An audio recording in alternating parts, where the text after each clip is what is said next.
Hello second year, next है हमारी sequence and series की कौन सी 2.3 एक्सरसाइज के क्वेश्चंस है, एग्जांपल्स एंड क्वेश्चंस है। ठीक है, देखो इसने कहा show that the sequence S N defined by the recursion formula, ये दे रखा है S N plus one this S one equal to this converges to three. हमें क्या दिखाना है कि किस पे कन्वर्ज कर रहा है, थ्री के ऊपर कन्वर्ज कर रहा है। ठीक है, तो हम करेंगे इस सीक्वेंस को, पहले मैं अगर बनाऊँ तो फर्स्ट सीक्वेंस वन, फिर अंडर रूट थ्री, फिर under root three under root three, फिर under root three under root three under root three. ठीक है, तो इस तरह इन्फिनिटी तक। आगे बात समझ में, एक तो ये। अब एक बात बताओ, सीधी सी साफ सी बात है कि ये अंडर रूट थ्री 1.732 होता है, इसमें थ्री अंडर रूट थ्री हो जाएगा तो उससे बड़ा। तो S2 जो है, ये S2 बड़ा है किससे, S1 से। S3 बड़ा है S2 से, S4 बड़ा है S3 से। तो ये क्या आ जाएगा आपके पास, मोनोटोनिकली इंक्रीजिंग सीक्वेंस। ठीक है, तो बाय इंडक्शन से अगर हम प्रूव करेंगे तो हमारे पास क्या आ जाएगा, ये हो गया 1 2 3। अब हम करेंगे, लेट कर लेंगे कि एस एम प्लस वन अगर ग्रेटर देन है एस एम से, लेके चलेंगे लेट। अब हमें दिखाना है m प्लस टू से ये ग्रेटर देन है। ठीक है, तो ये क्या हो जाएगा मेरे पास, under root three S M plus one is strictly greater than two S M. S M का मतलब है 3SM। आगे बात समझ में। और ये क्या होता है, दोनों तरफ एस एम दोनों तरफ 3 से मल्टीप्लाई करके अंडर रूट कर दिया, तो ये कौन सी टर्म है, एस एम प्लस वन। ये कौन सी टर्म है, एस एम प्लस टू। तो एस एम प्लस टू क्या है, एस एम प्लस वन से ग्रेटर देन है। तो बाय इंडक्शन ये क्या हो जाएगा मेरे पास, मोनोटोनिकली इंक्रीजिंग। आगे बात समझ में, एस एम क्या हो जाएगा, मोनोटोनिकली इंक्रीजिंग। एक तो ये। दूसरी बात आप देखोगे तो हम देंगे थ्री पे कन्वर्जेंट वैसे दिखाना है, तो ये मेरे पास ये मोनोटोनिकली इंक्रीजिंग आ गया, पहली बात। दूसरी बात, S7 for example less than 3 है, एक तो कम है ना 3 से। S2 क्या है, वो अंडर रूट थ्री, वो भी 3 से कम है। S3 क्या है, under root three S2, 3 into under root करेंगे तो वो भी क्या है, 3 से स्ट्रिक्टली लेस देन है। आगे बात समझ में, 3 से स्ट्रिक्टली लेस देन है, क्यों, क्योंकि यहाँ पे 3 इंटू थ्री होना चाहिए था, तभी तो वो इक्वल आएगा। लेकिन S2 जो है वो क्या है, under root three. Under root three का मतलब 1.732 समथिंग। आगे बात समझ में। तो इस तरह सीक्वेंस जाती जाएगी। तो ये कह रहा है कि हम कर लें लेट कर लें कि SN minus one less than है 3 से, ये अज्यूम कर लें। ठीक है, तो अब हमें प्रूव करना है, टू प्रूव कि SM भी जो होगा वो क्या होगा, लेस देन होगा किससे, M3 से। ठीक है, SM के लिए मान के चलते हैं बाय इंडक्शन वही है, तो हम लेट करके चले कि SM माइनस वन के लिए लेस देन है। जैसे ये SM माइनस वन के लिए लेस देन है, हम क्या करेंगे, दोनों तरफ 3 से मल्टीप्लाई करके 3 से मल्टीप्लाई कर देंगे। ये 2 प्रूव करना है, ये लेट करके चलेंगे तो 3 से मल्टीप्लाई करेंगे, ये तो आ गया 3 इंटू 3 9। ठीक है, और ये आ गया 3SM minus one.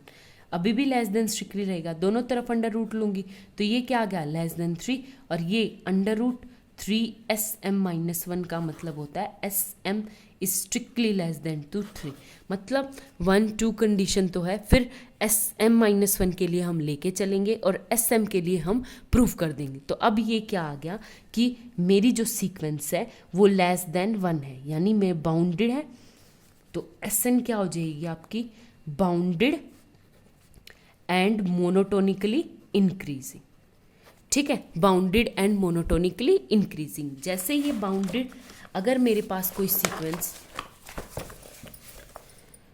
Bounded and monotonically increasing हो, बाउंडेड मोनोटोनिक, इसका मतलब वो क्या आती है, कन्वर्जेंट होती है। ठीक है, कन्वर्जेंट होगी। तो अगर ये सीक्वेंस कन्वर्जेंट है तो लिमिट मान लो, limit m tends to infinity SN क्या हो, कहीं पे L कोई लिमिट एग्जिस्ट करेगी L पे। आगे बात समझ में।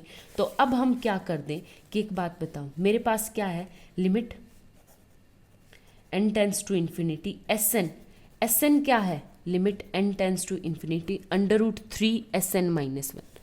आगे बात समझ में? तो यहाँ पे भी L इक्वल टू ये क्या आ गया √3, SN के ऊपर भी क्या आ जाएगी L। तो अब क्या करेंगे यहाँ से कि L equal to 3L square कर देंगे, ठीक है। तो मैं माइनस ले आई तो L square minus 3L equal to 0। तो यहाँ से L minus 3 equal to 0। L की दो वैल्यू आ गई, एक तो L 0 है या तो 3 है। 0 हो नहीं सकता क्योंकि लेस देन 3 है, 0 पे कन्वर्जेंट हो नहीं सकता। किस पे कन्वर्जेंट होगा ये? 3 पे, ठीक है। क्यों? क्योंकि 0 पे कन्वर्जेंट क्यों नहीं हो सकता? क्योंकि मेरा S1 जो है वो 1 है और 1 से बड़ा है। आगे बात समझ में सारी? तो ये 0 पे कन्वर्जेंट नहीं हो सकता। आई थिंक क्लियर हो गया होगा, ठीक है। अब नेक्स्ट क्वेश्चन करते हैं हम, हमारा ये वाला, ठीक है। क्या है मेरे पास? इसने कहा prove that the sequence an defined by a1 equal to 1 an equal to √2 plus an minus 1। और ये कहा कि कन्वर्जेंट है किस पे? X square minus L minus 2 के ऊपर कन्वर्जेंट है, ठीक है। इसके रूट के ऊपर, पॉजिटिव रूट, इसका जो पॉजिटिव रूट है ना उसके ऊपर कन्वर्जेंट है, हमें ये शो करना है। आई बात समझ में? तो कुछ नहीं, अब क्या करना है, सबसे पहले हमें इसे दिखाना है कि मोनोटोनिकली इंक्रीजिंग है या डिक्रीजिंग है, और मोनोटोनिकली इंक्रीजिंग है या डिक्रीजिंग है, और बाउंडेड। तो बाउंडेड दिखाने के बाद हम कह रहे पास ये क्या हो जाएगी? ये कन्वर्जेंट हो जाएगी, ठीक है। तो हम मान के चलें, मान के गिवन दे रखा है a1 इक्वल टू 1, तो a2 कितना है? a2 इक्वल टू क्या हो जाएगा? √2 प्लस 1 यानी √3। ये भी ग्रेटर देन a1 है, ठीक है। आगे बात समझ में? तो ये कह रहा है a2 is greater than a1 by induction से। अब हम क्या मान के चलेंगे कि लेट मान के चलो कि an माइनस 1 जो है, an जो है वो बड़ा है किससे? an माइनस 1 से, ठीक है।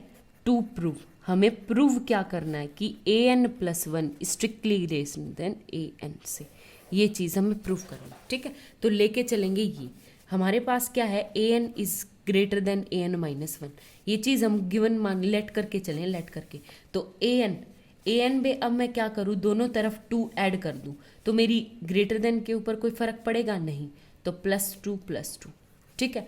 अब दोनों तरफ अंडर रूट ले लूँ तो कोई फ़र्क पड़ेगा नहीं। तो ये क्या है मेरी? an, और ये कौन सी टर्म है? an plus 1। आगे बात समझ में? हो गया प्रूफ। तो ये क्या आ गया आपके पास? an plus 1 is greater than an, यानी ये क्या आ गया मेरे पास? मोनोटोनिकली इंक्रीजिंग सीक्वेंस, ठीक है। मोनोटोनिकली क्या आ गई मेरे पास? Increasing sequence. जैसे ही मोनोटोनिकली इंक्रीजिंग सीक्वेंस आ गई, हमें इसकी बाउंडेडनेस दिखानी है। बाउंडेडनेस दिखाने के लिए क्या करेंगे? एक बात बताओ, a1 क्या है? 1, बड़ा है 2 से। a2 क्या है? √2 प्लस a1 यानी इक्वल टू √3, और √3 का मतलब सॉरी लेस देन है 2 से, लेस देन, गलत बोल गई, लेस देन है 2 से, ठीक है। √3 1.73, ये भी किससे है? लेस देन है 2 से, यानी क्या है? a1 भी लेस देन 2, a2 भी लेस देन 2। मैं लेट करके चलूँ कि लेट an भी मेरा क्या है? 2 से कम है, ठीक है। अगर ये 2 से कम है तो मेरे को प्रूव करना है, टू प्रूव कि an plus 1 is also less than 2, यानी ये मोनोटोनिकली इंक्रीजिंग है। तो मेरे पास लोअर बाउंड तो 1 है, लेकिन अपर बाउंड मुझे निकालना है, ठीक है।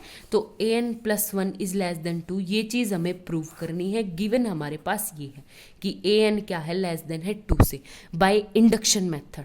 बाय इंडक्शन मेथड आपको याद है ना, जैसे 11th-12th में करते थे, फर्स्ट a1 के लिए प्रूव करेंगे, anth के लिए मान के चलेंगे, और n प्लस 1 के लिए प्रूव करेंगे, ठीक है। तो भाई, तो अब मेरे पास जो चीज़ दे रखी है, बोलो an is strictly less then 2, दोनों तरफ 2 ऐड कर दूँ, कोई फ़र्क पड़ेगा? नहीं पड़ेगा। अब क्या हो गया? दोनों तरफ अंडर रूट कर दूँ, तो ये आ गया √2 plus an strictly less then 2 √4, और √4 का मतलब क्या आ गया? 2, और ये क्या है? 2 प्लस an।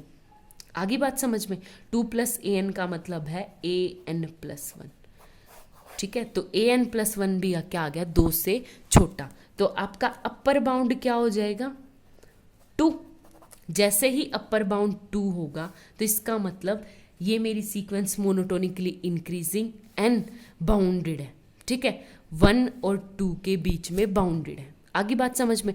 जो कोई भी सीक्वेंस मोनोटोनिकली इंक्रीजिंग हो, बाउंडेड अबोव हो, तो वो कन्वर्जेंट होती है, या जो कोई भी सीक्वेंस मेरी मोनोटोनिकली डिक्रीजिंग हो और बाउंडेड बिलो हो तो वो कन्वर्जेंट होती है। ठीक है, तो लेट मान के चलें, लेट कि वो कन्वर्ज कर रही है, limit n tends to infinity A N किसी अल्फा पॉइंट पे। किस पे? अल्फा पॉइंट पे। ठीक है, अल्फा पॉइंट पे कन्वर्ज कर रही है। तो मेरी क्या है, ए एन प्लस वन क्या था, A N plus one equal to under root two plus A N, और दोनों तरफ मैं क्या लगा दूँ, लिमिट तो बाद में, दोनों तरफ स्क्वायर कर दूँ। स्क्वायर करेंगे तो क्या आ गया, ए एन प्लस वन का square equal to two plus A N. ठीक है, अब मैं लिमिट लगा दूँ, limit n tends to infinity, limit n tends to infinity, तो ये क्या है, कन्वर्जेंट कर रही है A N plus one alpha पे, तो ये आ जाएगा अल्फा का square equal to two plus A N alpha, तो इसको इस साइड लाऊंगी, alpha square minus alpha minus two equal to zero. आगे बात समझ में, अल्फा क्या है, इसका रूट है, तो इसको मैं अल्फा को रिप्लेस कर दूँ किससे, एक्स से, तो ये आ जाएगा X square minus X minus two equal to zero. यानी मेरी सीक्वेंस क्या है, ये इसके लोअर क्या नाम है, लिमिट पॉइंट्स हैं। Thank you.